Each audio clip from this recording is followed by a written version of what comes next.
Ever wondered why conflict is so common in relationships? And more importantly, how to effectively navigate through it? We all know that relationships, as beautiful and rewarding as they can be, are not without their fair share of trials and tribulations. Conflict is an inevitable part of any relationship. It's not the presence of conflict that determines the health of a relationship, but rather how we choose to handle it. In the next few minutes, we're going to explore the intricate and essential topic of resolving conflicts in relationships. We'll be shedding light on some effective strategies that can help you navigate through the turbulent waters of disagreement, miscommunication, and misunderstanding. These strategies are not just theoretical, they are practical, tried and tested, and have been proven to make a significant difference in many relationships. Stay tuned as we delve into 7 proven strategies for overcoming conflicts and strengthening your bond with your partner. The first strategy is active listening, a potent tool to understand your partner better. Active listening is more than just hearing the words that are said. It's about truly understanding the message behind those words. When we actively listen, we're not just waiting for our turn to speak, we're fully engaged in what our partner is saying. This means paying attention to their words, their tone, and their body language.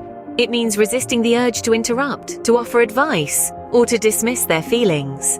Instead, we're showing empathy, respect, and a genuine interest in their perspective.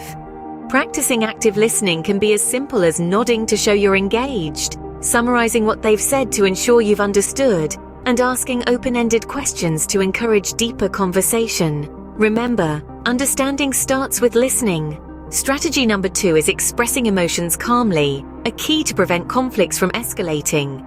When we're in the heat of a disagreement, it's all too easy for emotions to take the driver's seat. However, managing these emotions effectively is what can steer the conversation in a productive direction. One helpful technique is taking deep breaths. This simple action can help lower your heart rate and clear your mind, allowing you to articulate your feelings in a more composed manner. Another approach is using I statements rather than you statements. This shifts the focus from blaming your partner to expressing your own feelings and needs. For instance, instead of saying "you never listen to me," try saying "I feel unheard when I'm sharing my thoughts." Avoiding blame or criticism and expressing your emotions respectfully can make all the difference in a conversation. Remember, it's not about winning an argument, but understanding each other. Keeping your emotions in check can pave the way for constructive communication. The third strategy is finding common ground, a cornerstone for unity and collaboration. This involves focusing on areas where you and your partner agree and on your shared goals. It's about acknowledging that despite your differences, there are things you both want and value. It's about recognizing that you're on the same team, striving for similar things. So, how do you find common ground in disagreements? Start by actively listening to your partner's perspective, without judgment. Seek to understand their viewpoint, even if you don't initially agree with it. Then, identify your shared goals or values. Maybe you both want peace, respect, or mutual understanding. Once you've identified these shared goals, use them as a foundation to navigate your disagreement. This doesn't mean ignoring your differences. It means using your shared goals to guide your conversation and help you find a resolution that honors both of your needs and desires. Finding common ground can make conflict resolution a lot smoother. Strategy number 4 is compromise and flexibility, essential elements in any relationship. These are not just words tossed around in a relationship handbook. No, they are real, tangible tools that can help you navigate through the rocky waters of conflict. Let's talk about compromise first. It's a term often misunderstood as surrendering or giving in, but that's not the case. Compromise is about finding a middle ground, a sweet spot where both partners' needs and preferences are acknowledged and respected. It's about acknowledging that your partner's perspective is just as valid as yours, even if it's different. Now, how do you reach a compromise? It starts with open communication, expressing your needs and wants honestly, and understanding your partner's. It's about negotiation, not a tug of war. You are not opponents but teammates, aiming for a win-win situation where both of you feel heard and valued. Next, let's explore flexibility. Flexibility is like the secret sauce that makes compromise possible. It's the willingness to adapt, to bend a little, to step out of your comfort zone for the sake of harmony. But remember, being flexible doesn't mean bending so far that you break. It's about finding a balance, maintaining your integrity while being open to change. How can you cultivate flexibility? It begins with letting go of rigid expectations and embracing the unpredictable nature of relationships. It's about embracing the fact that change is the only constant in life and being willing to adjust your sails when the winds of your relationship shift.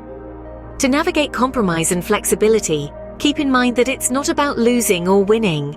It's about growing together, learning from each other, and building a stronger, more resilient bond. It's about recognizing that differences can coexist, and they can even enrich your relationship, adding depth and dimensions you never knew existed. Remember, it's okay to ask for help in this process. Seek guidance from trusted friends, family, or professionals if you find it challenging to navigate compromise and flexibility. They can provide fresh insights and practical advice to help you. Compromise and flexibility can lead to creative solutions that honor both individuals' needs. They are not just strategies for conflict resolution, but keys to a fulfilling, harmonious relationship. Strategy number 5 is taking a time out, an effective way to prevent conflicts from escalating. Just like in a game, timeouts can be a game changer in resolving disputes. They provide an opportunity to step back, cool off, and gather your thoughts.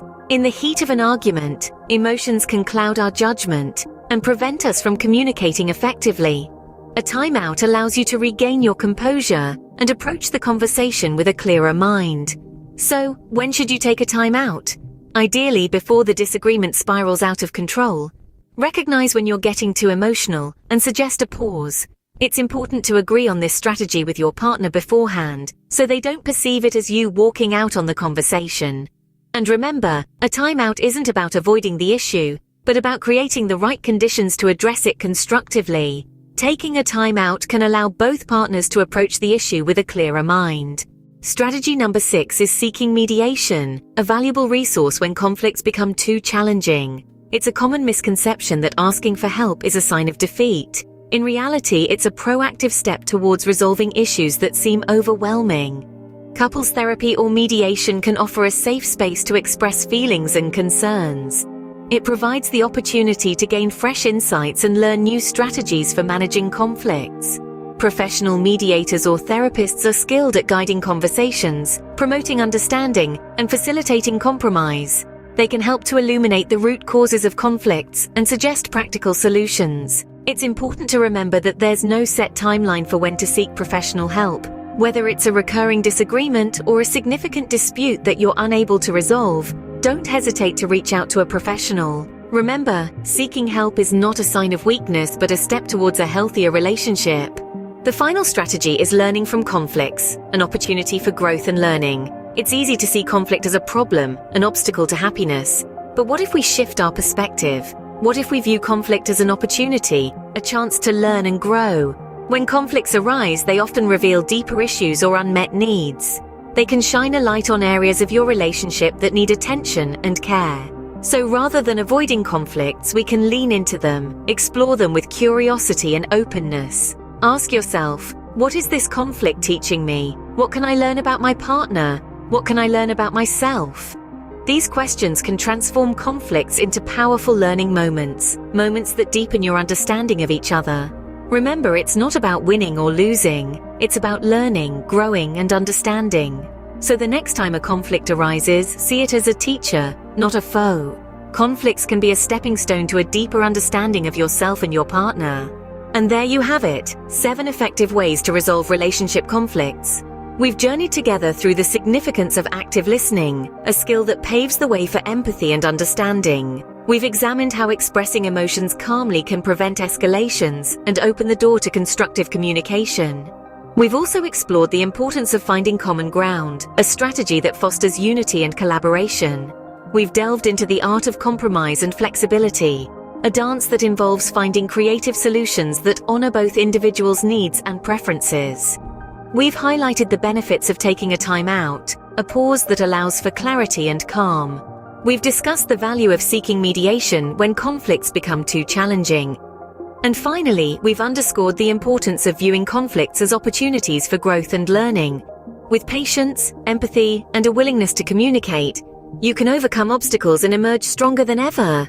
Thanks for joining us today.